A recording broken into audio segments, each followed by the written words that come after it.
गडचिरोली जिल्ह्यात छत्तीसगड महाराष्ट्र सीमेवर सुरक्षा दल आणि नक्षलवाद्यांमध्ये सुमारे 5 तासापासून अधिक काळ चकमक झाली आहे। यात एका उपनिरीक्षकासह 2 जवान जखमी झाले आहेत। त्यांना एअरलिफ्टने रुग्णालयात दाखल करण्यात आले। सैनिकांच्या मदतीसाठी बॅकअप फोर्सही पाठवण्यात आले। गडचिरोली पोलिसांनी 12 नक्षलवाद्यांचा खात्मा केला आहे। C60 पथक आणि माओवाद्यात दुपारी जोरदार गोळीबार सुरू झाला आणि संध्याकाळी उशिरापर्यंत 6 तासाहून अधिक काळ अधूनमधून सुरू होता। परिसरात केलेल्या शोधामुळे आतापर्यंत 12 माओवाद्यांचे मृतदेह सापडले आहेत। आतापर्यंत 3 AK-47, 2 ICNSSAS, 1 कार्बाइन ESLR यासह 7 ऑटोमोटिव्ह शस्त्रे जप्त करण्यात आली आहे।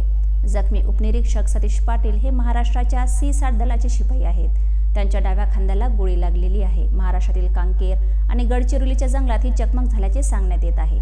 या चकमकीत C60 पथकाचा 1 PSI आणि 1 जवान गोळीबारात जखमी झाले आहे। ते दोघेही धोक्याबाहेर असून त्यांना नागपूरला हलवण्यात आले।